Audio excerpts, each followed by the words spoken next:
I hope you're watching Batman. This one's for you.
Laser moon control initiated. Parade override engaged.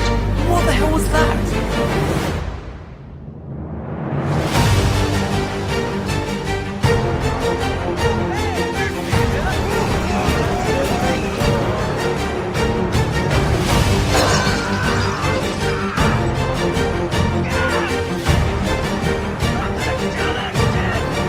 Hey kids, Santa Flash is back. Bruce, you didn't get him a gift certificate. No. Cash.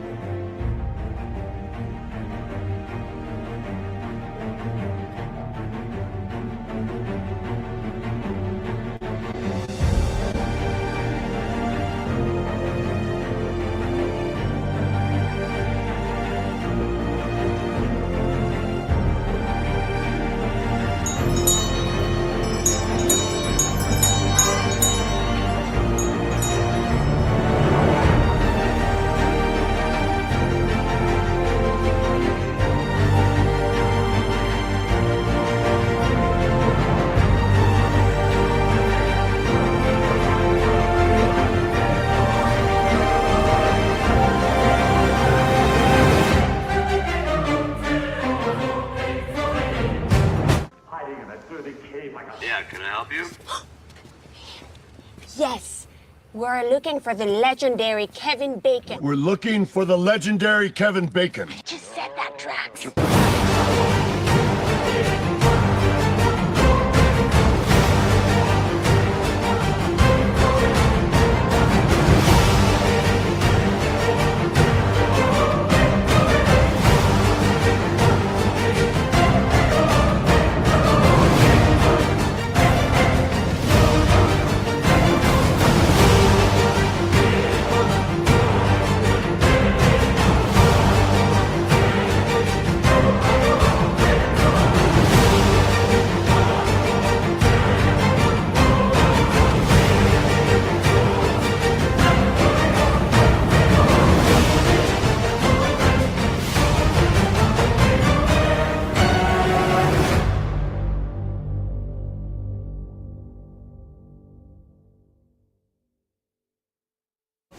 Jill, there's just no way to explain the devastation right now, as the Life Day Parade turned Christmas Parade turned massacre unfolds before us. Both Life Day and Christmas have been ruined forever by... Data! Hologram! Now!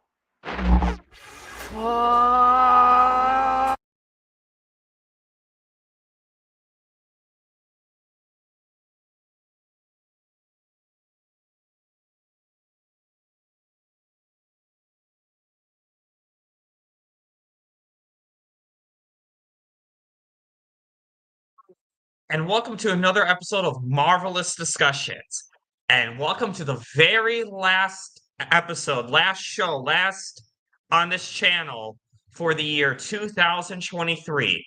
Because tomorrow's New Year's Eve, and I'll be taking off that day. Should old acquaintance be forgot and never brought to mind? Please welcome this person on the show to discuss what if he loves musicals and he is doing a baseball behind the scenes. So, hello, Brugo and Qatar. Please welcome Sox Bulletins.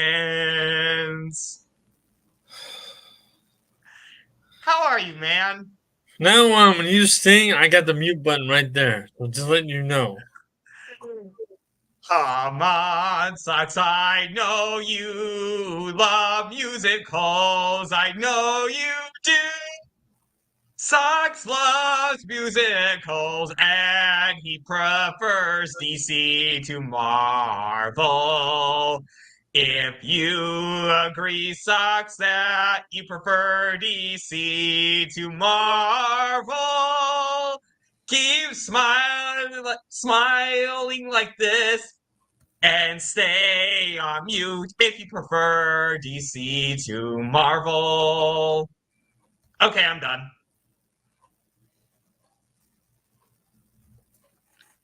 There. Mute button's a wonderful thing. Yeah, I know. Good thing I know you now prefer DC to Marvel. Okay. I sang that if you prefer DC to Marvel, stay on mute. Anyway. Okay, so now that we got that out of the way, today we're going to be discussing What If Seasons 1 and 2, because Season 2 kind of came a bit of a surprise, pretty last minute, didn't have time to prepare, and I wanted to cover it during the Christmas season because there is a Christmas episode, but it won't be on the Christmas playlist because it's one episode. So, but before we get into What If, we do kind of have to cover kind of a serious topic because it relates to Marvel, and we kind of talked about this in our Loki reviews, and it just feels like an elephant in the room to not address it. So, Jonathan Majors. So, if you don't know, I'm sure you do by now, since we've last talked about it, Jonathan Majors has been found guilty of unintentional assault and has been dropped by Marvel for the role of Kang. And look, I'm not going to lie, I didn't see a lot of any of this trial, but I'm just going to say unintentional assault sounds like the most made-up charge ever. I've never heard of an unintentional assault in my life. I've heard of assault. You can push somebody that's an assault. You can spit on somebody that's an assault. You can throw something at somebody that's an assault. But unintentional? It's like, so if the invisible man or the wind, but if the wind pushes you, is that unintentional assault? I don't get that. Well, like, okay, so like here's the thing. Let's say I was like doing something like this and I moved my hand, like this, and I accidentally smacked someone in the eye. Would that be an unintentional assault? Would I go to jail for something? I don't know. It's because look, I want to make this clear though. I take abuse against women. I take abuse against people very seriously. And if there is some actual wrongdoing, I want that person locked up and the key thrown away. There's lots of things I can forgive. That's not one of them. But at the same time, I take it too seriously enough that these charges should not just be thrown around like they're a joke. Because the problem is stuff like this, when real incidences happen, it's harder for people to come forward when these BS ones get pushed to the forefront. It doesn't help anyone for these kinds of things to be. Yeah, exactly. So I guess what do you say to this, Sox? It's weird because again, I've never heard of this charge before. I mean, it's like now do I gotta wonder if somebody is like doing a hand gesture, like a mime towards me? Is that considered an unintentional assault? I don't know. I'm not trying to make fun of it, but it's a BS charge. I mean, if he intentionally did something he shouldn't have did, I agree with you. He should be locked up and that's it. But when you're this whole thing to me is like a whole other level. New York has some weird laws, man. I'm telling you.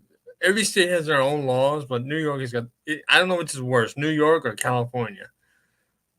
But it costs him money. It costs him a role, and now Disney has to do everything totally different and try to either recast him, which I know you hate recasting actors. I agree. It can be problematic. I don't know, man. This is a messed up thing all around, man. But I saw, and they were trying to find him guilty of something. I'm sorry. She started the whole damn situation by grabbing his phone out of his hand. Yeah, you're right. You're absolutely right. No argument. You're right. And that is an instinct. Somebody takes something that belongs to you, you want to get it back. That's a fact. That I'm not arguing facts. You're right. The man literally was running away from the situation and she was chasing him down. Right. He was trying to get away from the situation. He was trying to separate himself from it and get away from it. And she hounded him. I agree. You're absolutely right. No argument. You're absolutely correct. I don't know. So I know that Disney waited for the trial, waited for a result to happen. But here's the thing. Warner Brothers did that with Fantastic Beasts. They did that with Johnny Depp. And even doing that, guess what happened? The movie flopped. Yeah. Johnny Depp still had support. This is what people need to remember. Court of public opinion, in a lot of ways, is more important than the court of law. I'm not saying what it should be. I'm saying what it is right now with social media and an influence. I'm just saying if Jonathan Majors has all this support, Disney better think twice. Because here's the thing right now. Disney could recover from this. If Tom goes on and they're like, hey, this getting rid of Jonathan Majors has been bad PR for us. Maybe we should consider bringing him back. They should. Because that's why I'm not confident that this is. I mean, yes, I know that's what they're saying right now. They're saying it's final. They're saying that. But unless an actor dies, there's always a chance for them to come back. So, and sometimes. The way I look at it also, like you just said, Disney brought back James Gunn after that whole situation. He got fired of those tweets, which is the most dumbest. And let me add something to that. Those tweets that he put out, that horrible sense of humor he has about what he said, Disney knew about all that stuff before they hired him, before they fired him. They fired him because of another guy named Michael Cernovich dug into those tweets and brought that up to light, to everyone's attention because he didn't like the fact that Gunn did not like Donald Trump. Cernovich is a Trump supporter. Gunn wasn't. I'm not getting into the whole political thing, a scheme of crap. I'm not touching that. I'm just saying what translated to that situation. I mean, here's the thing. Hollywood is more liberal. Whether you like it or not, Hollywood is more liberal. Whether that's right or wrong, whether which side's more evil, I'm not touching that. But for a fact, Hollywood is definitely liberal. Yeah, exactly. But when Disney fired him, Gunn that is, they knew those tweets existed. They knew where he came from. They let that go. They just turned a blind eye. I'm not saying it's right or wrong. I'm just saying that's what they did. It got so much heat. They said, well, we got to let you go and get rid of him, which I thought was a stupid thing to do because I like him as a threat. I don't like him as a human being. I don't like what he did with the DCU. I like what he did with the MCU. I'm going to say that. I'm saying that. Doesn't mean I like him as a human being. But they hired him back. If they can hire him back for that and not hire Jonathan Majors back. Now, remember this also, on top of that, every studio, including the company that his production company or whatever, his agent that he had, let him go. They all dropped him. Disney didn't drop him right away at all. They kept him until this trial was over. On top of all that, I heard people, and I'm not trying to do comparisons here. I heard people say, well, Warner Brothers kept Ezra Miller. Look what he did. And Disney fired Jonathan Majors. No. You cannot compare these two things together. Okay? You can't do that. Comparisons never work. It'll just cause more problems.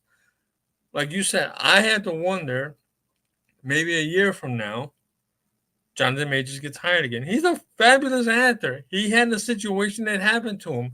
Who here would not have done the same freaking thing? Somebody takes something out of your hand that belongs to you in a heated situation. You try to get it back. That's an unintentional assault. That's reclaiming your property.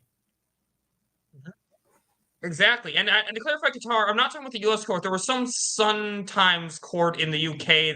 that's what I'm talking about, where I say Warner Brothers waited till the trial. Not the U.S. court, but it was there was some other trial in the U.K. that Johnny Depp lost. That's the one that they got fired. And yes, Hollyweird is liberal. So, I mean, again, right or wrong, liberals will get away with a lot more in Hollyweird than conservatives. That's what it is. Yeah. Not getting too far, much more than that. And I do think, again, so Disney needs to be very careful with what they do proceed going forward. That's why I think, so let's just go with the fact that they're not rehiring Kang at all. Let's just say, this is final, go for a moment with that. I think the best thing they could do is just drop the Kang character. Loki season 2 ended in a way where they could easily do that and just focus on Doctor Doom. Yeah.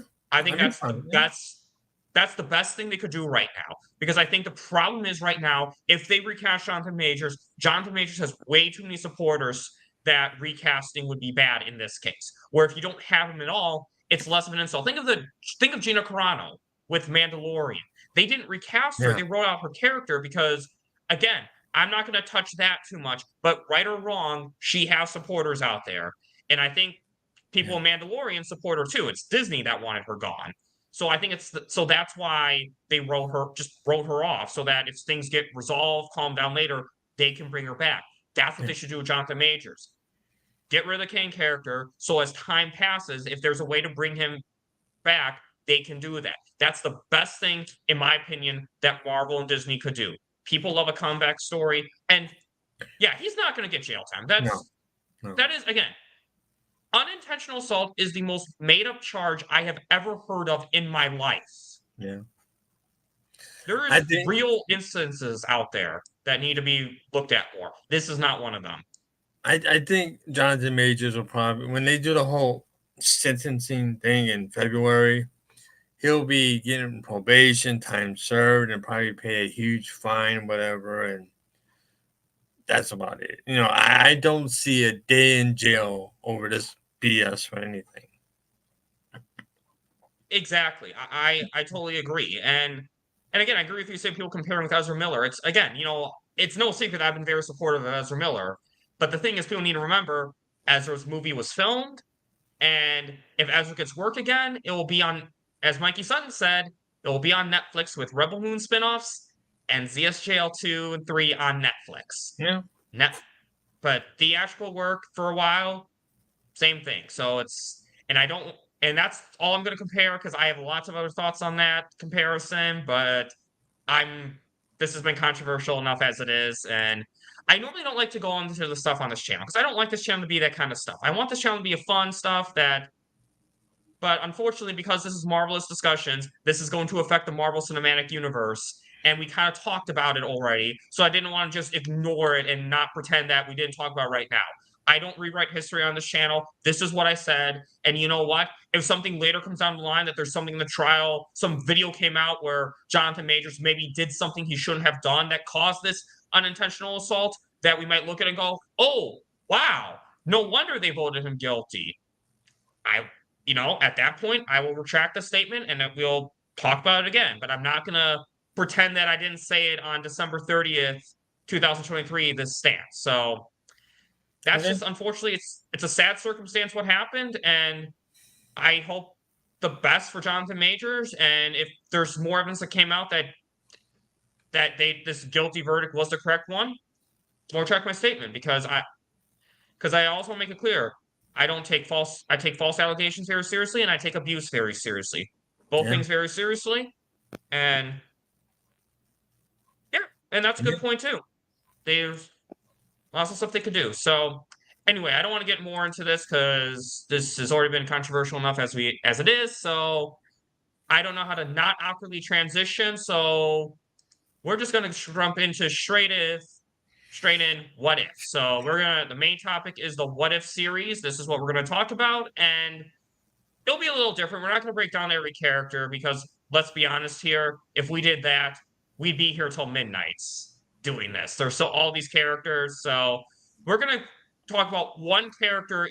One character is gonna get a topic in this animation, and we're gonna break down episodes. So overall, what do you think of the animation of this series, Sox? I love it. I absolutely love animation for whatever. I'm glad Disney's doing something with the animation for the MCU.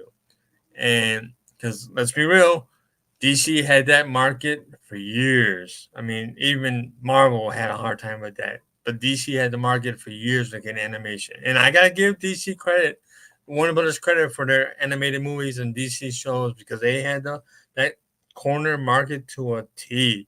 Now that we got What If for the MCU and what else is coming down the line with that animation, finally the MCU is like, okay, we could finally go on in our own corner and show what we can do. Thank you. So I love the animation for What If. The animation's really good. It's clean, it's crisp, it's very beautifully designed, and I'm gonna have kind of a weird statement that I'm sure a lot of people won't have, but a lot of these actors, they have moles, beauty marks, freckles, whatever.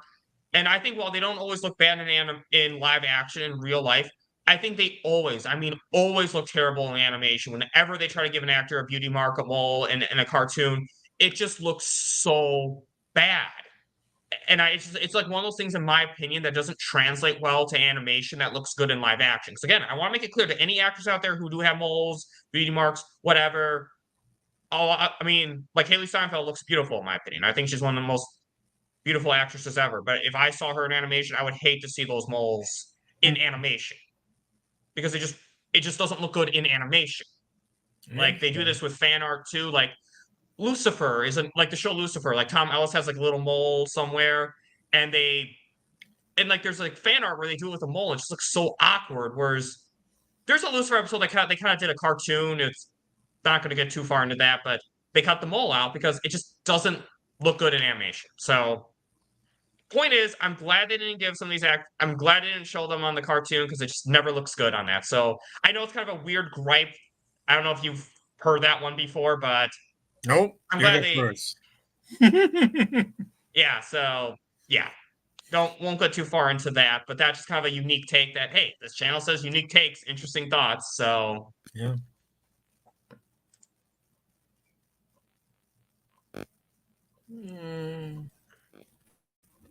Yeah. Oh, by the way, I should point out the animation you saw in What If is the same animation they're going to use for that Marvel Zombies animated rated R series coming on Disney Plus soon enough. oh, good. I mean, I'm not surprised since it's basically a spin-off of What If, so that's good. I'm really glad. I remember Mikey telling us that specifically. It's like I always remember what Mikey had to say, and that was one of them. Good. I'm glad. And grief. What is? Keith Griffin died. He was a writer for DC Comics for years. He wrote Justice League, and he wrote a lot of stuff for DC, some stuff for Marvel. He passed away a couple weeks ago, if I remember correctly. I forget what it was. Oh, wow. Yeah, he was a real good writer. A lot of people loved it. I think he was a writer, if I remember correctly. And he was a real good person behind the scenes. A lot of people loved his stuff. I think was he a writer or was he? I'm trying to. Yeah, I think he was a writer. If I remember what correctly. a writer. He's on. I don't remember if he did any real work for Marvel. I think it was mostly DC exclusive at the point, because I know he did a lot of stuff with Justice League. Okay, it's still so sad though. It's too much death this year. Way too much death this year. And okay, I don't know how to awkwardly not transition from that either. But yeah, overall, like you seen the picture? You seen the picture? I'm sorry about that. You seen the picture where Batman punches out Guy Gardner in that one pick? No, but let me look. There's a famous picture. Batman punched out Guy Gardner one punch. That's Keith Griffin. Okay, wow. Oh yeah, I'm looking at it right now. That's really good. It's such a shame that again another figure lost this year. Just too much of it. But I mean, that's what we say every year. Every year, people die because that's just the natural part of life. Unfortunately, it's a part of life that we all have to accept. I mean, and again, I don't mind publicly saying this because I'm 29 years old. It's not uncommon for this to happen for someone my age, but my grandma died over a month ago, and I went to her funeral this week, and it was sad, but that's just unfortunately just a part of life that we all have to go through, and it's rough, but the best thing we can do for a lot of these people who die is just carry on their work, continue loving the stuff that we love. Oh, And it was for like Kevin. with That was Kevin McGuire. I thought that was Keith. oh, I'm okay. sorry. My bad. I'm sorry. Okay, thanks for correcting that, Carter, because we never want false information on Yeah, this channel. I'm sorry. So we appreciate that. Thank you. But it's kind of like, or like, same thing with our friend Mikey Sutton. The best thing we can do to honor these people that we care about or figures that we're fans of their work, is just continuing loving the stuff that we love. So, Yeah. so Keith Griffin, this is for you. Thank you for all the great work that you've done for us. But you know who else who passed away this year? And I loved his artwork a lot was John Romita Sr. Because John Romita Sr. drew a lot of stuff back in the 60s and the 70s with Spider-Man, Daredevil, and a lot of stuff with the Marvel Universe. He also did some stuff with DC. He was a very talented artist, and he passed away several months ago also. Wow. Too much. Way too much. That's sad. That's just sad.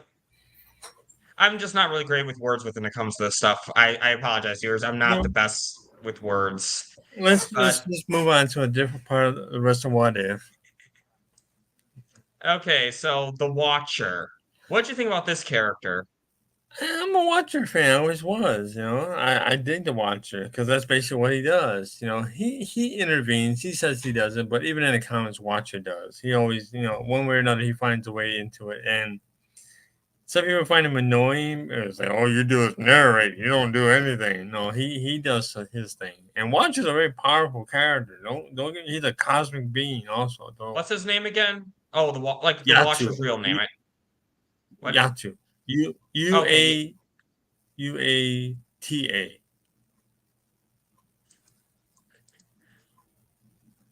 The Watcher character is just such an interesting character. So Socks, I don't know how true this is, but I read somewhere that the main what's the main Earth in the Marvel universe again? 616. There's a joke that 616 is the Watcher's baby because that's the one Earth he always interferes for. Is what I read somewhere. It's a pretty good joke. I never heard of it, but I would actually agree with it. It's funny. And he's so interesting character in this show because you can tell that he wants to interfere. Like with Strange Supreme, when he destroyed the universe, he wanted to stop him, but he had to think about the greater good of the multiverse. It wasn't until the entire multiverse, was in danger with Ultron that he actually interfered.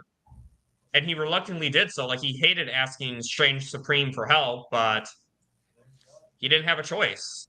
He had to stop Ultron from destroying the world. And then I liked in season 2 when he's talking to Carter, when he's narrating Carter, and now that Carter's met him, now all of a sudden she can always understand him now. Here's a little bit of history about the Watcher, a real small little information. During the John Byrne, Chris Claremont era of X-Men, the X-Men had to go to the moon to deal with a situation. And Wolverine got knocked by this character named Kang. Fang, F-A-N-G, Fang. He was this little short dude about this tall.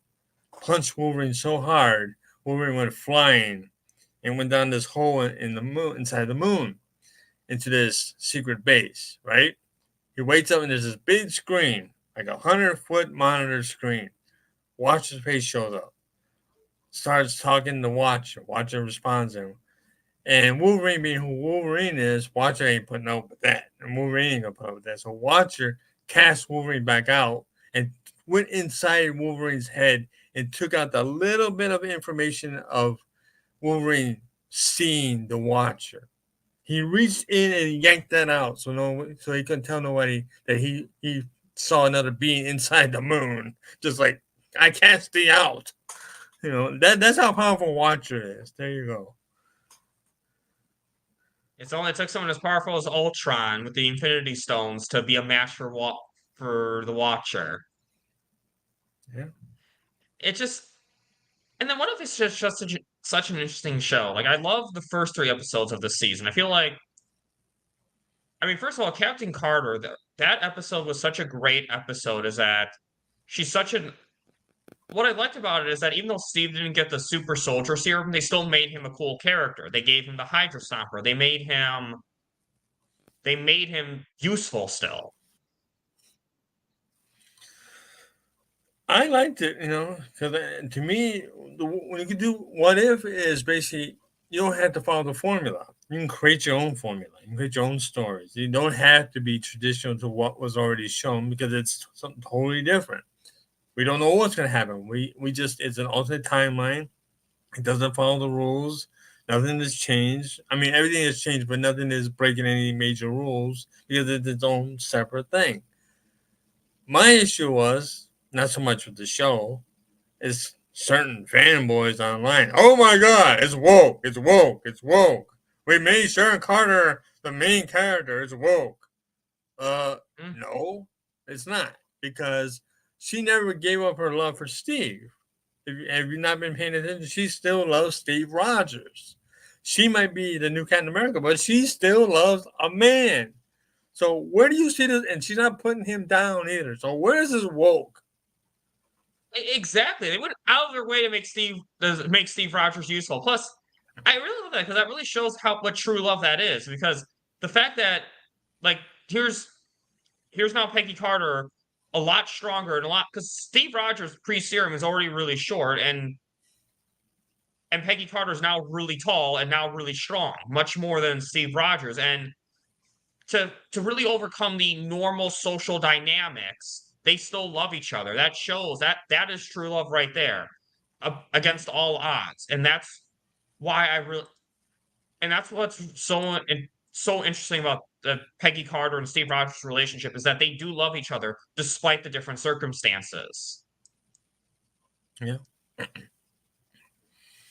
And then also the T'Challa episode. Now that was it's so funny. We were already talking about writers' deaths, and now we're going to move on to T'Challa in season 2, in episode 2. So, for those of you who don't know, What If is actually Chadwick Boseman's last time as T'Challa.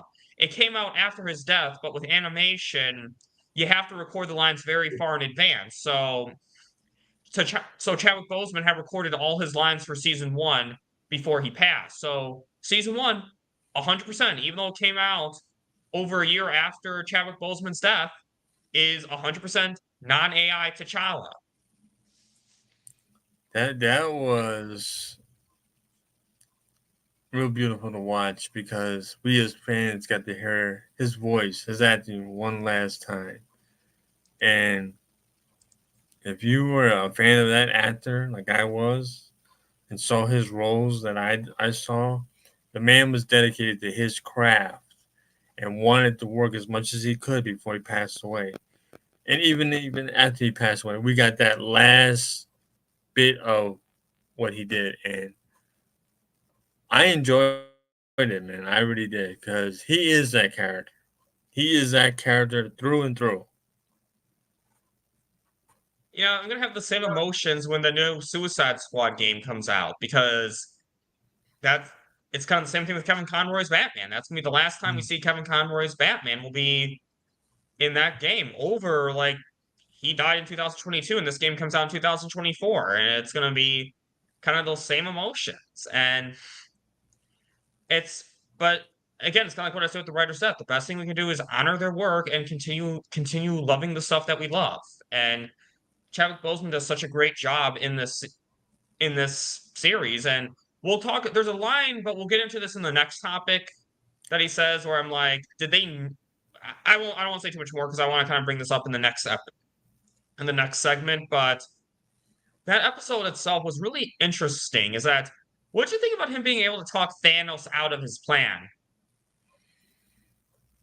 And it goes back to what I said earlier. This show has its own set of rules, man. It doesn't follow what we already know. It's weird knowing that they can go into any direction they want with What If, because that's basically what If is meant to be. It could be its own thing, go into its own direction. Anything can happen in the world of What If. It's like with DC Comics, they have one that they call their What If. It's called their own universe. It's I can't think of the name what they call theirs, but they have something exactly like what if is. But anyway, I'm getting off on a rant. I apologize. Wait, But DC? Did you say DC? DC has Elseworlds. Elseworlds, thank you, and that's basically the same thing. That is the exact same thing as what Marvel's What If is. It's the exact same thing.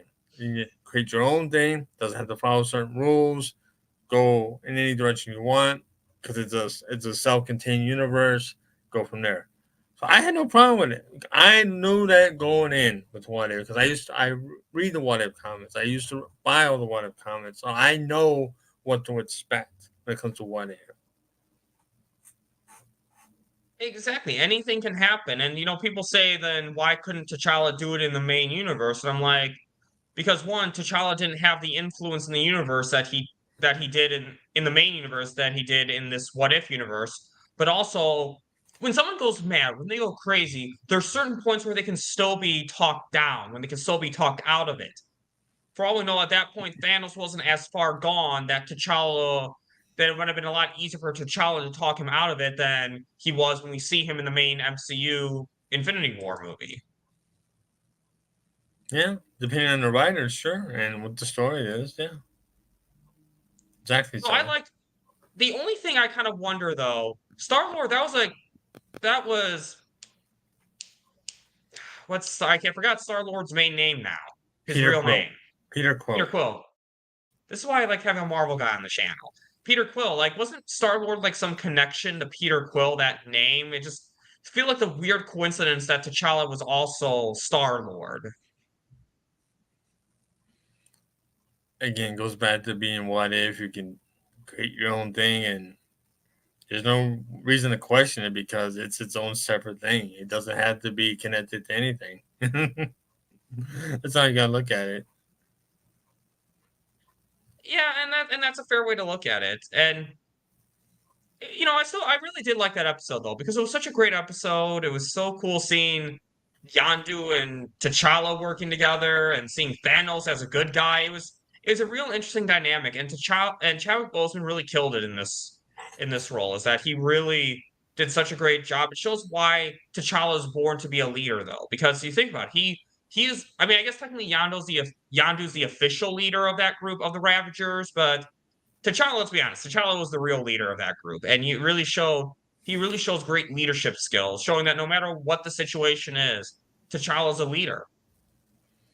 Black Panther's always been a great character in the comics, man. He is a mixture of both Captain America and Iron Man in a lot of ways. I mean, this guy, even in the comics, you do not want to go one-on-one against Black Panther. You don't want to do it because, yeah, he's that good of a fighter and he's highly intelligent. So when I see Black Panther, even in the comics, I think that's the closest combination of Captain America and Iron Man I've ever seen. He doesn't have that ego like Iron Man. He has the technology that he can create, and he has the leadership almost like Cap. He's a perfect combination of that. If there was ever a character that could do what those two guys do, he's one of them. Well said. Well said. T'Challa, just awesome character, and we'll talk about T'Challa a little bit more in some of these next segments because he's in 3 more episodes after this. And now the next one that was really interesting was episode 3 with when Hank Pym, and again, it's in the chat in the title, spoilers, because season 1 has been out for, over a year now. So, but seeing Hank Pym as this dark, cold-blooded killer, that was such an interesting sight to see. And one is there's actually a way to kill the Incredible Hulk. Is that we thought the Hulk was immortal, but there's a way to kill him too, even. Seeing Hank Pym do what he did, it goes to show you that heroes, if they went bad, they know there's a world of trouble coming your way. And what we saw with that, like, good Lord, my God. The history of Hank Pym in the comics is already sketchy enough as it is for certain reasons. Which, okay, you can take out of context if some people will, but I know the history of Hank Pym, and it's, again, kind of sketchy, but it's also overblown compared to what it is. A lot of people say, well, he did this and he did that. It's like, yeah, he did. But other heroes in Marvel or DC have done some pretty bad things too, and they get a pass. I mean, look at Hal Jordan, what he did as Parallax. There you go. So, but that's a whole other rant. I'm sorry. Oh, no, that's fine. That's a really good point. And to be honest, seeing Hank Pym in the main MCU timeline, I could believe that that's a character that could go mad like that. Yeah. And Loki was another interesting character too. Is that I like that he did. You really see both sides of Loki in this episode. You see like the one who loved his brother Thor, but you also see the one the conqueror Loki too. You see both of those two sides of Loki in that universe. Loki is, for a long time to me came across as a mixture of both good and bad. You don't know which side you're gonna get. In the comics, it's changed a lot because he used to be the way I just described it. Now he's been pretty much on the good side, I think. I haven't read Thor in a while, but yeah. Let's hopefully. I think they should just keep him the way he is. Good, don't make him bad again. I agree. I don't like when you go back on character development, which is actually a gripe I have one of our last sections, actually. It's one of my least favorite things to do in a show is revert back on character development. So I agree, keep Loki good, and unless you're gonna do a new story, that's different, but don't make any Lokis that turn good bad, because I love seeing his redemption arc in Thor Ragnarok, as many issues as I had with that movie, and I love seeing his redemption arc in the Loki series. Both great redemption arcs, so keep the character the way he is. And now another voice actor I kind of want to talk about in this movie is Lake Bell as not Scarlett Johansson, as Natasha Romanoff. She's the one who replaced Scarlett Johansson in What If. Okay. I thought she did a really great job kind of channeling in Scarlett Johansson. Like, I know this voice actress because I watched some of the Harley Quinn series, and she voices Poison Ivy in that series. But I don't know, like I feel like I can tell the difference. Like I can tell the difference, but personality wise, I feel like she's exactly like Scarlett Johansson's Black Widow. Well, a real actor, if they're taking the role of a character on an animated show or a movie or whatever, if they're smart, they will study the actor before them and see what they did, how they talk, how they walk, how they move, how they interacted with other actors, with the different characters. Then they do that studying, they apply that to their craft to try to make it seem like it's the same thing. That's the only way I could describe that. Exactly. Well said. Well said. And I agree. That's what a good actor does when they take over a new character, because you want. I mean, it's not always going to sound exactly like the character, but at least make it feel like the same character. Because an issue I had actually with the first, there's a show I watched called Supernatural. You've heard of the show, right? Yeah, I heard of it. So basically, the first 5 seasons, in my opinion, are mostly flawless. The first 5 seasons, it's a perfect story. But so in Supernatural, there's demons and angels, and they possess different people. So there's in-story reason for recasting. So they don't need to look or sound alike. I mean, they've recast with different races, different genders / sexes, whatever term you prefer. Not touching that one either. But there's a story reason for it. But there's this one demon named Ruby there's one actress who played her in season 3, one who played her in season 4. And even though there was a story reason for why she looks different, they didn't act like the same character. The way they were portrayed was two totally different characters. So it completely took me out of it because they just weren't the same character with the way they acted. They acted nothing like Season 4 Ruby acted nothing like Season 3 Ruby. So it really takes me out of it when they don't act the same. It sounds to me like what you described is what's going on currently right now with the whole Doctor Who situation over on Disney. You know, because I've been hearing, I'm not a Doctor Who fan. I don't hate Doctor Who. I haven't watched Doctor Who in a long time, and years upon years, and in decades, really. But I've heard people say, this Doctor Who today is not the Doctor Who that was 15 years ago. What is this Doctor Who? It's not the same Doctor Who. And so I get what you're saying. Yeah, I mean, so I don't watch Doctor Who either, but I do know the premise that's one character played by different actors because of some timey-wimey, shifty thing. I'm sure a Doctor Who fan's going to be like, it's called this. I know that's going to happen. So, okay, so Zadred, just so I don't get angry Doctor Who fans in the chat, what's that process called where he changes forms? Regeneration? Perfect. Okay, when he regenerates. But he has to act the same. So that's why Lake Bell did, as I give her such credit as Natasha Romanoff in this series, because she does a really good job playing. Yeah, Katie Cassidy and Genevieve Cortez. Yes.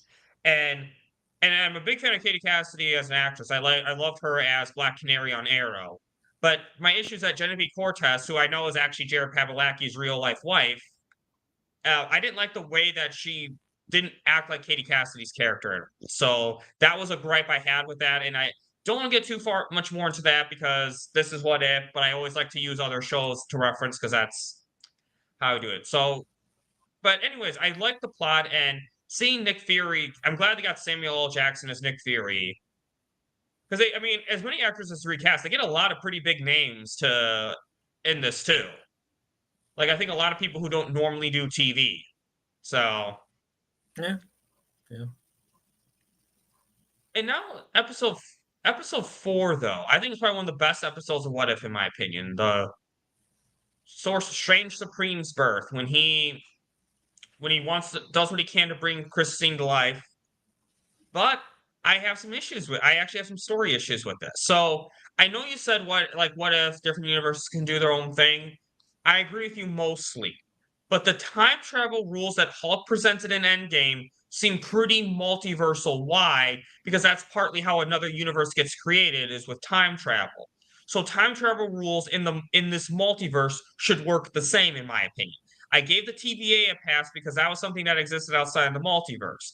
But outside the TVA, I had an issue that Doctor Strange was trying to undo Christine's death because, in theory, even if he succeeded, it wouldn't be undoing Christine's death. He would just be creating another universe where Christine's alive. But his universe, Christine would still be dead. So I don't know. What's your opinion on that? You made me think about something there. But they kind of touched upon that whole thing, what you just said, at the season finale of What If that came on today. At the very end. Really? I just binged all of What If, so... Did you see the last episode that came out today? Yeah, I saw it. What comes... Did you see who came? Are we going to spoil the last episode of What If that came out today, or you want to keep that quiet? Full spoilers. Doctor Strange dies at the end of the last episode that came out today, and Christine's alive. He brought her back. He gave her world back. So doesn't that answer the question then? Not really, no. Well, I don't know. So aside from that gripe, I didn't really have. Well, it's funny how they say it's a fixed point in time, but I'm like, or if he never becomes Doctor Strange, I'm like, or he could just break his hands. That would do it too. Like Christine needs to die, or he never becomes Doctor Strange. I'm like, just break his hands. That will fix it. We know that works too. So, but that joke aside, I did like seeing that Doctor Strange's actions having consequences. Is that not all the universes? I mean, think about a big multiverse. Not every story is going to. Oh wow, we got a whole Doctor Who debate going on in the chat right now. So we don't watch Doctor Who, so continue on the chat, but we won't be much help in the comment section. But anyway, where was I even right now? I like not every universe is going to have a happy ending, and I like that this one didn't have a happy ending. And he was powerful enough to talk to the Watcher, and the Watcher can communicate at that point because what does it matter? The universe is disintegrating. What's that interference going to do at that point? So it was really sad to watch that episode of Doctor Strange because he did everything he could, and we knew that it wasn't going to work, but he still tried. And it was a real downer on that episode. And that was a well-written episode, too, by the way. Very well written, very well acted. Just oh, very yeah. sad. Benedict Cumberbatch, when he's like, punish me, not the world, not Christine. The way he delivers that line is just so. Benedict Cumberbatch is one I'm glad they got back because he does such a great job in this series, and that was one line that worked really well. Oh, that's hilarious. Yeah, because David Tennant was just the actor David Tennant that played Kilgrave and Jessica Jones and plays Doctor Who on that show was. I feel bad for that actor. He's such a phenomenal actor, and I saw clips of what they did to him in those 2 Disney specials. If I was a Doctor Who fan, I would have been crying. I would have been literally crying. It was that bad. Wow. Sorry, Doctor Who fans. I know. I mean, look, I've had to deal with it with DC. Sox, I'm sure, has dealt with it with Marvel. So, yeah. Doctor Who is way woke more than anything that MCU or Marvel has done, or DCU or DC Comics have done. Doctor Who, except for the Arrowverse. I would say Doctor Who is way more woke than even that. Really? Yes. Okay. So, but yeah. Anyway, with What If though, that last episode, it really was such a sad story, but such a great story too. And the ancient one, that's what you call it, right? The ancient one. Yeah. She did everything she could, even splitting Doctor Strange. And I thought for sure the good Doctor Strange would win, but nope. And this will kind of get some gripes later on, but we'll talk about that with his character development. But anyway, What If Zombies? The zombie episode. It did the one thing that it took the MCU way too long to do.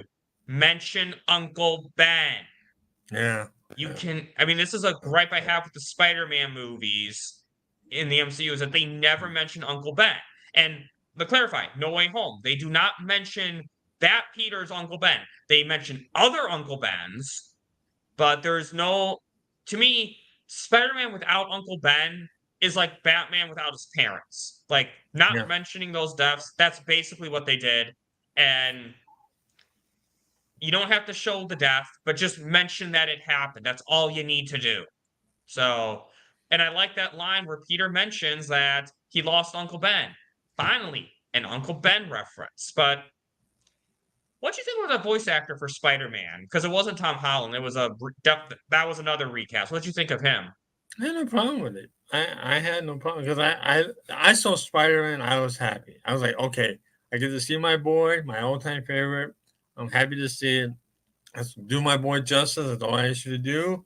Let's go. It's not Miles Morales. Thank you, God. It's Peter Parker. Let's go. Exactly. And I think the actor does a really good job. I feel like he does a really good job playing Spider-Man in this desperate situation where he's upset that the world's destroyed, but he's still trying to be his friendly neighborhood Spider-Man. Peter is the optimist. Peter will always be the optimist. He's the nerd. He's the optimist. He's going to do whatever he has to do to pick himself back up and do what he has to do to help whoever he has to help. He is the ordinary person that got these abilities with a cost for it, as you would say, because of the loss of his Uncle Ben, but he does it the right way. He is the everyman. And you see it more than ever in this series, is that out of all his group of people, he's the only one who survives at the end. I mean, I guess Hulk is technically still alive because he's can't get infected, but he's not with them. And I like they brought back one of the friends, one of Ant-Man's friends. I thought that was kind of a clever twist to help. Now, so remember how I said in the last topic that it felt like the writers knew that Chadwick Boseman was going to be dead for this series by the time the series came out? That line when he says in the What If Zombies, when T'Challa says, "In my culture, death is not the end, only the beginning," or something like that. I'm like, did the writers know that that Chadwick Boseman was going to be dead when that came out? Because that felt very, well, that felt, you know, I mean, that felt very eerie. That Well, that line was written. that line has been around since Civil War. Because he said that line to Natasha in Civil War after his father was killed by Zemo. Remember when she asked him? Yeah, so that line's been bad since then, since 2016. But it definitely hit differently hearing that line Boy. though after. So that was such a great line, and I really did like the zombie episode because it was something different. It was something really dark, and I'm glad that this one's getting a spin-off because I think there's so much potential you can do with this series. It's going to be, from what I remember what Mikey told us, it's going to be rated R, same animation type style. Marvel Zombies is going to be on MCU. It's going to be TVMA, like Echo will be, and the rest of those shows that are coming out in the next year, and so on and so on. It's not going to be watered down. Marvel Zombies is going to be bloody, and I'm sorry, haters, go F yourselves. I'm happy for it. Love it. Well said, Sox. Well said. And I also like Vision's character. A lot of people had an issue with Vision trying to be like the bad guy, doing what he could to save Wanda, but that's totally in Vision's character. I mean, these heroes are not perfect people. These heroes are meant to be flawed. They're meant to be called out. The difference is, at least in What If, Vision was called out on it. In WandaVision, my issue wasn't that Wanda was a villain. My issue was excuses were being made for her villainous acts. Here, no, Vision is called out on it. He admits he's wrong, but they do not even try to make an excuse for him. That's the difference. Yeah, you're right. No argument. So, yeah, great episode of What If there, and then the next episode when Killmonger saves Tony Stark. What'd you think of that episode? I knew from the beginning something was up with Killmonger. Just like, this is too easy. There's something off here. I mean, you know, I couldn't put my finger on it right away, but I kept thinking, I know this doesn't follow the current 616 universe. I'm happy with that. I'm fine with that. But I kept thinking, are you up to something? I was right.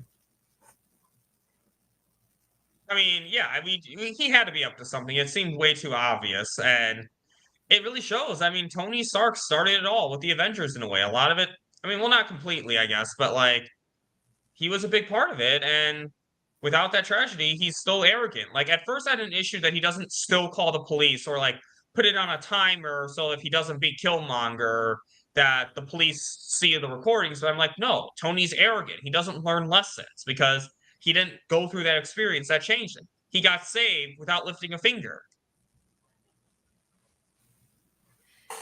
Yeah. So I didn't have an issue with it. And it felt like King T'Chaka was a little too gullible, but I liked the actress. I'm so bad at names. T'Challa's sister. Oh, Shuri. Shuri, yeah. I like how she figures it out and that she and Pepper Potts team up at the end. That was great to see. Shuri's highly intelligent, man. It's just sometimes fanboys are the worst because Shuri is smarter than Tony Stark and she created all this technology. Well, yeah, but Tony Stark created an element. You know, not everybody creates elements. Tony, go away. Yep, I mean that's the thing. You can't give female characters. I mean, It's a slippery slope. Saying, it's a slippery slope on both sides. Yeah, exactly. Just Shuri's a cool character, guys. Yeah. Okay, It doesn't matter any of the check boxes that she has. I'll say that. She definitely crosses multiple check boxes. She's just a cool character who happens to. So she's smart, and there's nothing wrong with that. Right. I'm not taking nothing away from Shuri. I'm not taking anything away from Tony Stark. I'm just saying, you're smart. Some people are smart with this thing, and some people are smart with this thing. So I'm not taking nothing away from nobody. Just don't come to me with like, whoa, this person is smarter than this person, and you just had to deal with it. No, that's not how that works.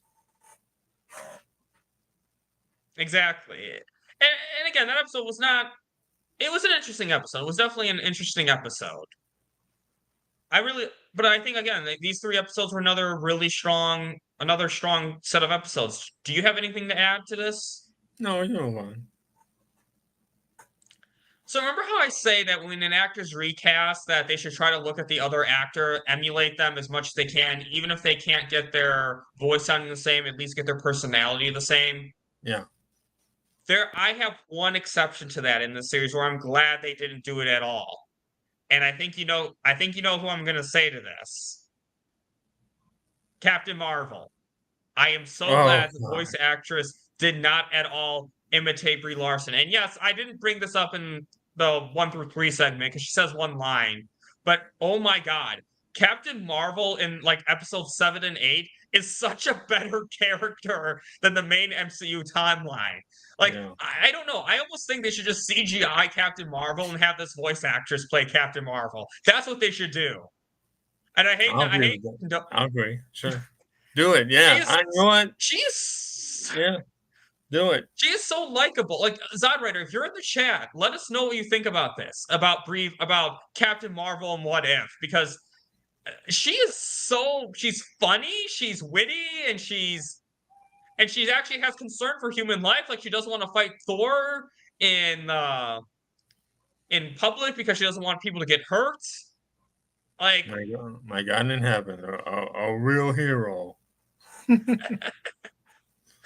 This is who Captain Marvel should be. This character right here. So, yep. Yeah.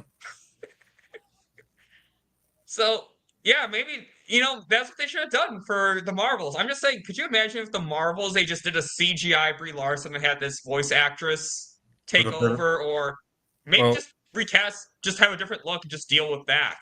And a better story. Well, the story wasn't all that bad. It was some of the parts of the story. It was mostly all on her because we already went through this. Like, everything she did was just wrong in that movie. It's like, oh God, you're the worst. And even if she went to a singing planet with the voice actress, I'd be okay with it. Because with this voice actress, she's witty and funny, and I could put up with a musical segment with her. That's funny. Plus, when she does the Killer Robot movie with Ultron's like, I've seen the Killer Robot movie, it doesn't need a sequel. I love that line. That line was pure genius. And when she screws over Thor at the end, when she helps Thor cover for him in front of Frigga with the whole studying thing, she gives him all this studying material. It helps him kind of cover what he was doing from his mom, hide what he was doing from his mom, but at the same time, he has a lot more studying to do now because of what she did. So that was another clever thing. So again, this actress, I don't even want to say this. I want to find out who voices Brie Larson in What If. Like, let's see, or not Brie Larson in What If, who voices Carol Danvers in What If. Let's see, Alexandra Daniels. No, Zod, it's not fine. Zod, it is not fine. It's going to be mute. It's going to be mute, Zod. It's going to be mute. I'm already mute. I will mute again. Socks, if you think DC is better than Marvel, go on mute right now. Hashtag Socks thinks DC is better than Marvel. Nope, not happening. Okay, not so anyway, happening. Never happened. Won't happen. Nope. Never happened. DC. Nope, not my mind. You don't see DC stuff on my wall. You see Marvel stuff on my wall. The only DC thing I have on my wall is a Batman poster. Next to a Cable poster. Next to a Spider-Man poster, and Wolverine and Ghost Rider and so on. Yeah. There is no fucking DC ever gonna take over my Marvel stuff. Hey, and it was funny, on my Christmas tree, only one Marvel ornament is on it. Spider-Man. So, anyway, let's not get too off topic here. So, episodes 7 through 9. Party Thor, they didn't have a problem with it. It was a little more comedic, but it made sense. Thor's not as mature, so because without Loki, logic was pretty sound. I do find it funny that of all the things that was considered an emergency for Captain Marvel, Party on Earth is one of them. But and then Loki and Thor being actual brothers when they're not even real brothers was really interesting. I like that. It was fun. I like that too. So, and then now I think the highlight of What If was the two-parter Ultron episode. I really love that whole segment. That was an interesting segment when when Ultron sees Watcher, Yeah. and like even Watcher was horrified.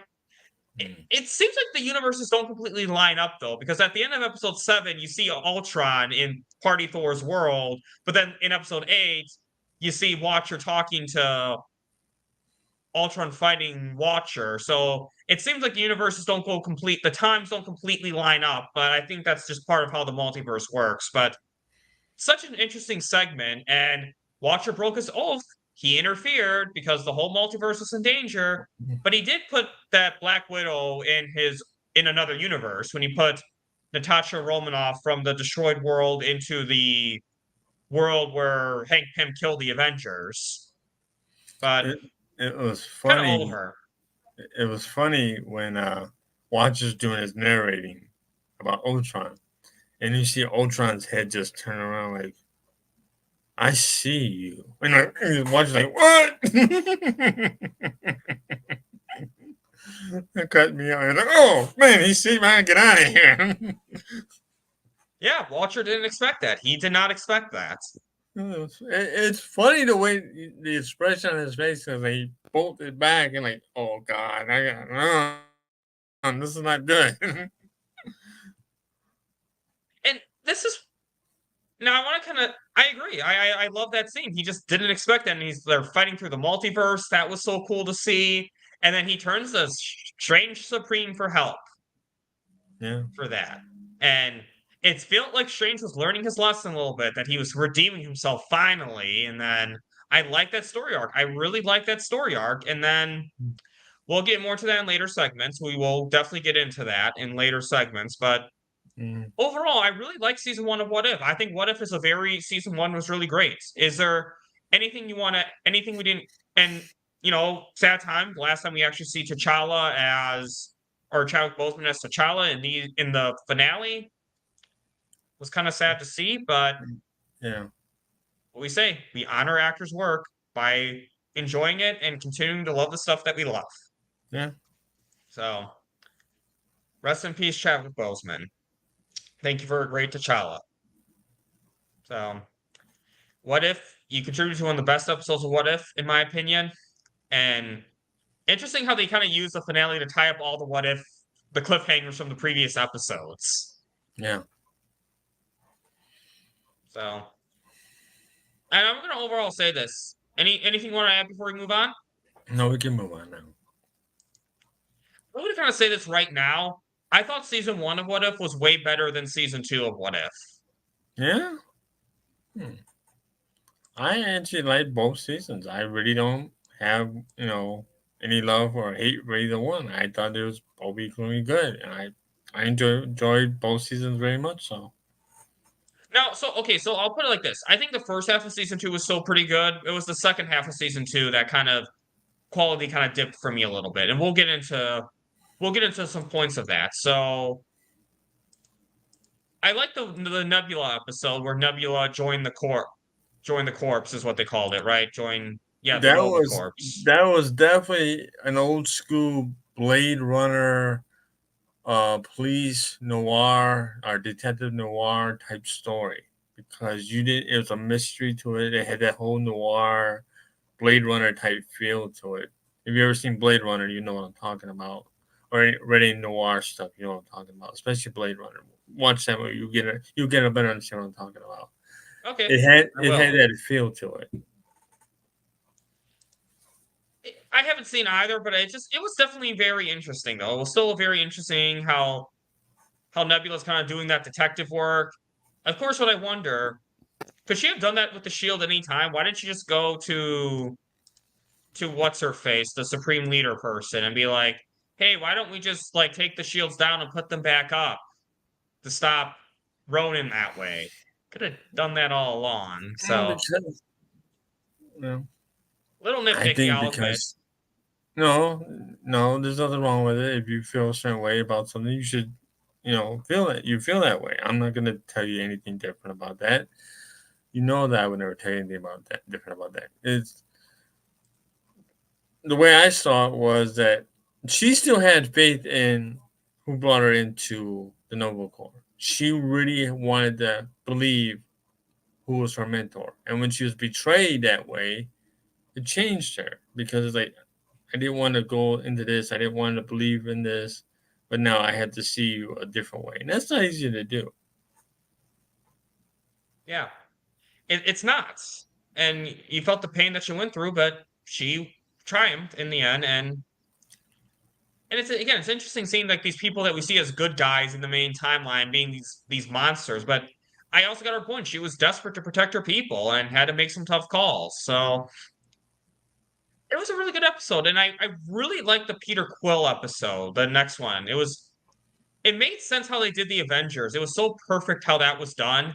And I like seeing Hank Pym has this much softer side. Like when you go from season 1 where he's the sociopath to season 2 where he's talking down Peter Quill. He's acting like a loving father figure to Peter Quill. Well, we also got to see Kurt Russell come back and voice Ego, which was, I love that because I'm a huge Kurt Russell fan. I've always loved Kurt Russell. Great actor. Love his work. Having him come back, even to voice that character again and see what he's doing to Son and to the Avengers, I was loving every second of it. I mean, he was technically in season 1, but not for very long. Right. So like that was Kurt Russell voicing him in season 1 too. Right. But here you really got to see a lot more of it and seeing that same dynamic. That was so cool to. I mean, I don't know a lot of Kurt Russell, but he's a really great actor, and I love the makeshift Avengers. One, I like that they got Thor back because it makes sense. Yeah. Thor doesn't really age, so it's like it took me a second. I'm like, oh right, Thor doesn't really age, so it makes sense that he's there. And then seeing Howard Stark there was so cool to get, and then Bucky joining them, Captain Carter, that was just so cool to see all that, and Hank Pym coming back when it was desperate. Yeah. Is that he still hates Howard Stark, but he's like, hey, this is bigger than me. And so he came back. That was the one thing I wish we would have seen in Avengers Endgame that we didn't get. I know it sounds silly. I really wanted to see some sort of verbal dialogue in that movie between Robert Downey Jr.'s Tony Stark talking to Michael Douglas's Hank Pym. Two dynamite actors that have been in the industry since the 70s and 80s having some sort of dialogue against each other. I was hoping for that so bad in that movie because these two guys are dynamite, powerful actors in the history of Hollywood, and we didn't get that. And I know they reference each other a little bit in the films, I get that. But when you see two powerful actors having some sort of dialogue with one another, it's like Robert De Niro and Al Pacino in Heat. You ever watch Heat? Watch that scene in the diner, same thing. You're seeing greatness on film. Okay, yeah, I haven't seen any of that in those films, but I get your point with. My God, man. Watch some good movies. Watch Heat. Do yourself a favor. Watch this great Michael Mann. What is wrong with you? Get yourself together. Sin Havoc, Christmas decorations do not go down till after New Year's. That everyone knows that. Christmas decorations do not go down before New Year. So, bad take, Sin Havoc. Bad take. And I hate saying this to the real Zack Snyder, but Yeah, I that's why I insist Socks. I insist that Sin Havoc is actually Zack Snyder. So anyway, we're a little so but honestly, episode 2 was probably my favorite episode of season 2, to be honest. I think out of all the episodes, that one was my favorite. My favorite episode of season 2 is Kahori, when those Native Americans get into Oh the. yeah. I think it was episode 5. That, by the way, I gotta point this out. That character that they introduced in season 2 is a brand new character created specifically for the MCU, animated. Never been done before. Think Harley Quinn. When Harley Quinn was created for a Batman animated series, she was in the comics first. She was in animated form first. Same thing with Kahori. I'm telling you now, I'm calling it right now. Kahori will get a comic book later on down the line sometime in Marvel Comics. I'm calling it now. You're going to see that. In 10 years from now, there's going to be a fucking craze for the Kahori character. Well, let's be real. 3 years from now. But still, that is going to be a major character come down the line. Watch. I can see it. I can definitely see it. And we'll definitely talk more about that character later on. But now, the reason why I wanted to do this during the Christmas season, episode 3, Happy Hogan Saves Christmas. An okay episode. I wasn't like watching that. It wasn't one of their best episodes in my opinion. I was entertained by it. A bit of a Die Hard ripoff they were kind of doing, but I found it a little annoying how all the Avengers were unavailable. It's like it really takes 2 seconds for. Like, how did Happy mess that up a million times? Just say, Stark Tower is being invaded. Just start with that. Don't say anything else. That's all he needed to do. That annoyed me. And it felt like the Avengers were being idiots at certain points when they were attacking Hulk. And I'm like, what's taking Darcy and Maria Hill so long to say, that's Happy? That's Happy? It's like, are they just standing, watching? So, I don't know. It was, That was annoying, and I agree. The only thing I really liked about that episode was it was referencing Die Hard. I kind of like that whole thing. It was definitely a tribute to Die Hard and what that was about. But I get what you're saying. It was like that whole episode was kind of like off the wall in a lot of ways. But I did like the way it was referencing Die Hard. So that's why I had to like, okay, I got to deal with this because of that reason alone. Hey, so Sin. overall, kind of an okay episode, but anything you want to say to I actually did a review for Die Hard on my channel last year. And I meant to do a remastered version of it, but I didn't get to Die Hard yet, but so anyway, anything you want to say about episodes 1 through 3 before we move on? No, you can move on now. Okay. So now episode 4, the Grand Master, when Tony Stark meets with him. What'd you think of that episode? Okay, I know I'm going to end up being a hypocrite here, and I apologize. I like what they did with Tony. I like what they did with Sakaar. And I know what it does not follow the rules of 616. I get it, and it shouldn't. And the animated show doesn't follow the rules of the MCU. I get it. I don't like the way Grandmaster is done. I really don't. I didn't like the way Grandmaster was done in Thor Ragnarok. I didn't like the way Grandmaster was done in this animated show. Because Grandmaster in the comics is such a different character, such a more sophisticated character. He's not a used car salesman or a fucking what you call it. But yeah, he's not a fucking game show host is what this character is. He's basically a game show host, and it just drives me up a wall to see how they do Grandmaster. Just like I don't have nothing against Jeff Goldblum as an actor. He's a great actor. It's just having a goofy character like that just I know I'm a hypocrite. I admit to it. I apologize, but still, it just drives me up a wall, Grandmaster. That's fair. That's really fair. And again, that's why I like having the Marvel guy on my channel. So it was an okay episode. Nothing really too special in my opinion. And that I like the Hydra Stomper episode better. I like seeing Captain Carter get her sequel episode and then the Watcher again being thrown for a loop. But I had a feeling Steve Rogers is going to betray her in Black Widow. I'm just like, okay, it's a trap vibe all over it. Yeah. I agree with you, Qatar. They should have if they could have used Mojo instead of Grandmaster. I'd have been fine with it because Mojo is goofy. I expect that from Mojo. I don't expect that from Grandmaster. I agree with you, Qatar. You're absolutely right. You probably don't. Well, Mojo is an X-Men villain, so they couldn't use that, and they were focusing on what they had. So, Yeah, exactly. The rights that they had at the time. So, and then, so kind of okay episode, but then, but I really like the Hydra Stomper episode. I like yeah, seeing them. I like seeing Black Widow and Captain Carter kick ass, and I like seeing more because Captain Carter's an interesting character, and I like seeing more of her story. yeah, That was a really great. That was another really great episode. yeah. Exactly. I absolutely agree. And it has an optimistic ending. Steve Rogers is still out there, and seeing more of Black Widow's family, the Russian people who kidnapped her. Another great episode. Now, episode 6, the Kaori episode. I can't pronounce that name. Kahori. Kakori. I have a bit of an interesting take with this one. You've seen Book of Boba Fett, right? Yes.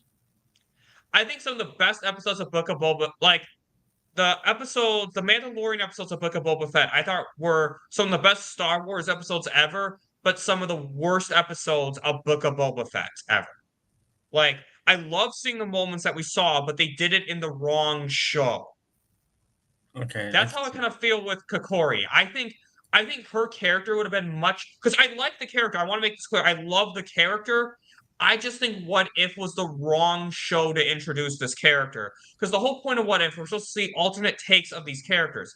I feel like they could have easily put Kokori in introduced her in the main timeline, had maybe a piece of the Tesseract fall in the lake or something. They could have found some way to incorporate the Tesseract in the main timeline, in my opinion. And I think they could have done so much with her in the main timeline. I feel like What If should be focused on the characters we've already seen, given alternate stories. But to me, there was nothing about that episode that felt like it needed to be in What If. I know they brought her in the finale, but I think there's so much potential with this character that would have been better serviced in another show. That's my only gripe I think I had with that episode was it was a great Marvel episode, but not the best What If episode. I can see that. I can understand that. Sure. I can totally. I just. Yeah, I can understand it. Sin Harry had posted something earlier, and you may have to scroll up to look for it. He said that her character is going to return in Phase 5. Is it going to be a live action Sin? Oh yeah. Because I'm wondering about that because I read that also if she's going to come back because Secret Wars is coming. We all know that. Is she going to be in Secret Wars? Because she is a great character. I'm telling you right now, that character is going to take off. It's going to take off. It's going to take off. Watch. Yeah, exactly. And I think it's a great episode, but just wrong episode of What If. So I guess you kind of said a lot of your thoughts on this episode earlier on. So I jumped the gun. I'm sorry about that. I jumped the gun. I'm sorry about that, but I love that character. Nope, totally okay. Totally okay. And I guess any final thoughts on episodes 4 through 6? No, sir. That's it. Okay, so now the last topic before we wrap this up, episodes 7 through 9. I love seeing the other side of Hela. That was such a great episode to see. Hela turning into this. Go ahead. I'm sorry. They're seeing Hela turn into this good guy. So go on. I did not expect that because I'm so used to seeing Hela as a bad guy. I'm making myself out to be more of a hypocrite because I said the rules don't apply here. This What If. It's not the MCU. You gotta think differently. So I fell back into what I earlier said. It's like, oh, she's gonna be a bad guy. Then I was like, Sock, wake up. This is not what it's supposed to be. It's supposed to be this.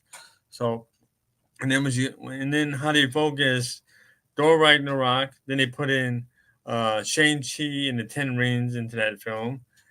And but they were able to create the writing and forge it together so it would work. And I'm like, okay, Odin is a bad guy, but not really.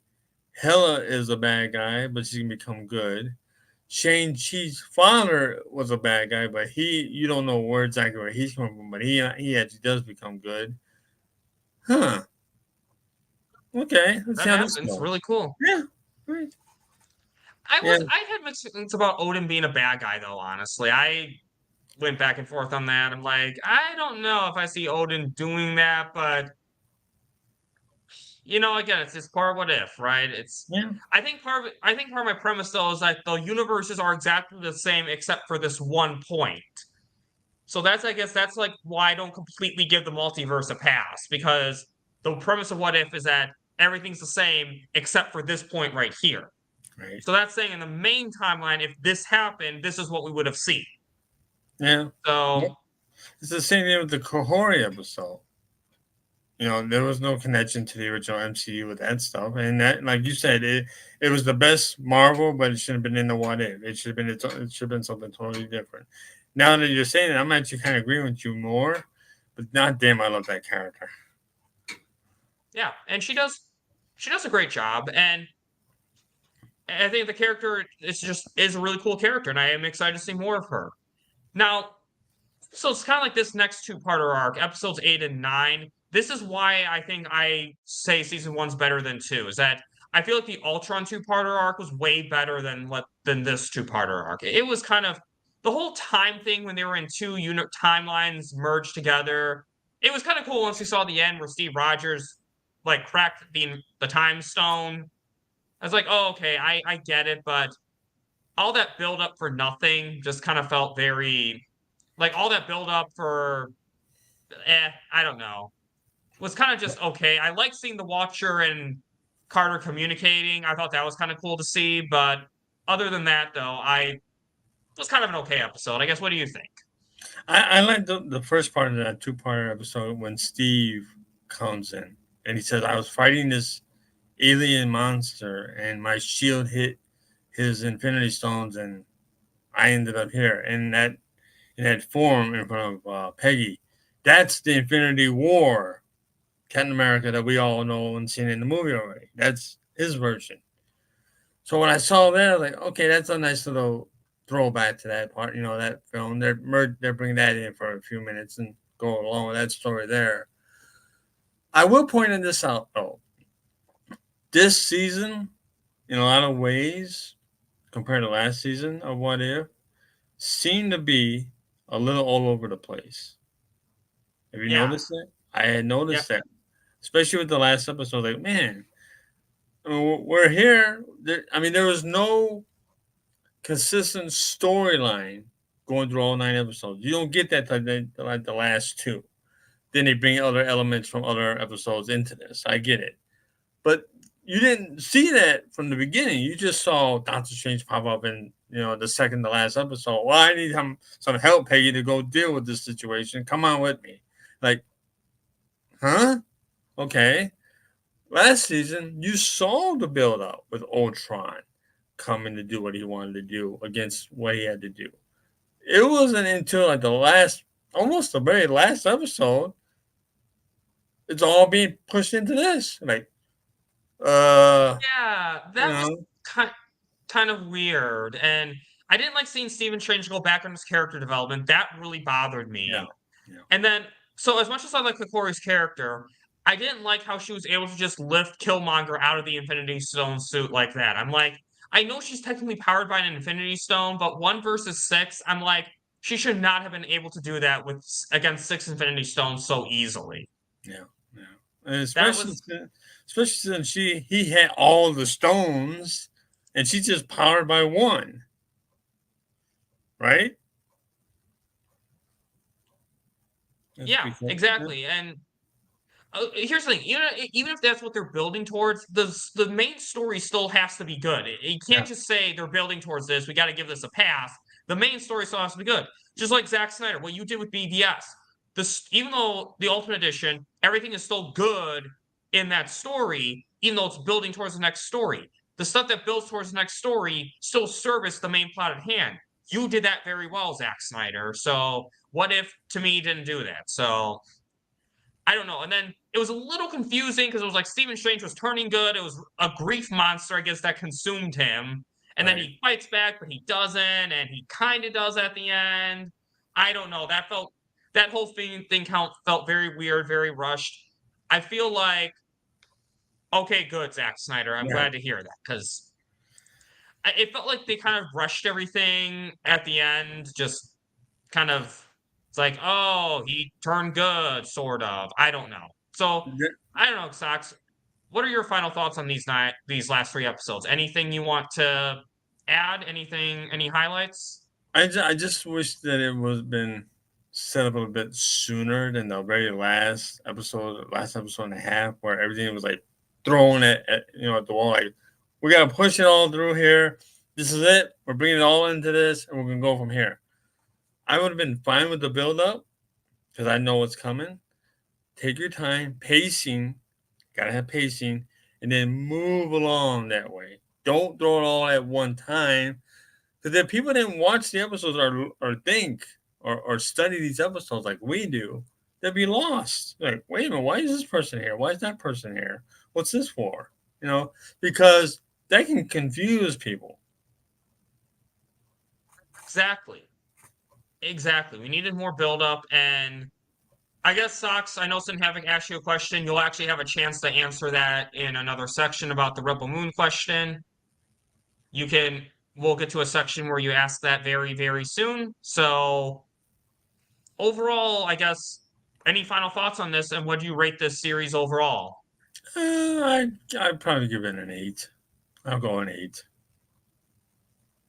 I would go an 8.2913658 out of 10.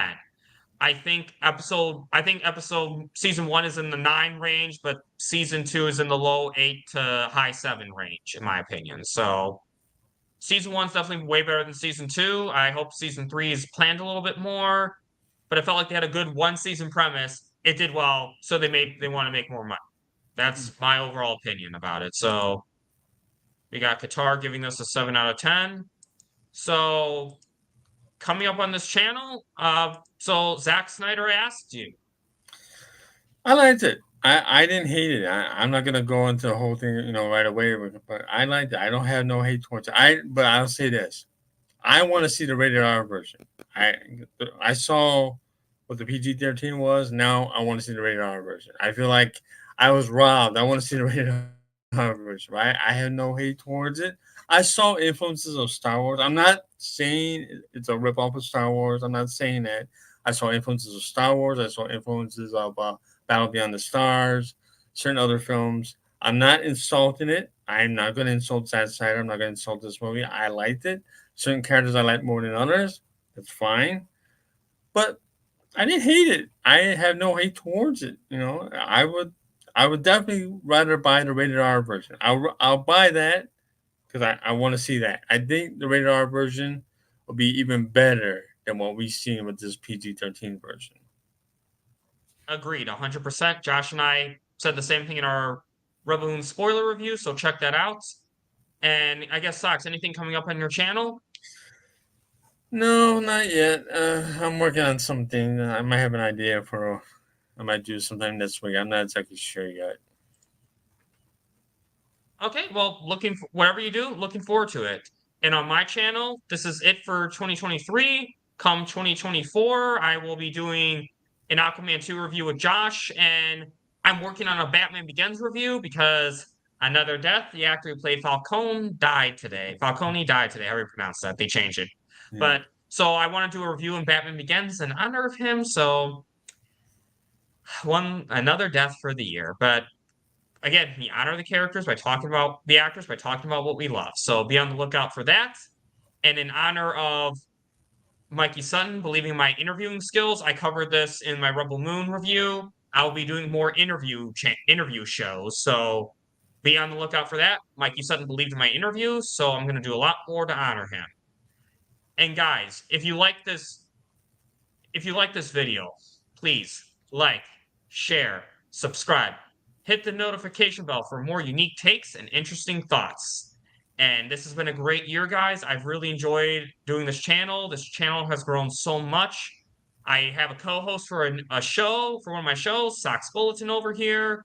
And there's lots of great stuff coming up on the channel in 2024. So if you like this video, I don't remember if I said this, please like, share, subscribe, hit the notification bell for more unique takes and interesting thoughts. And Socks, any final words? Ta-ta for now. Have a marvelous year and have a bat-tastic year.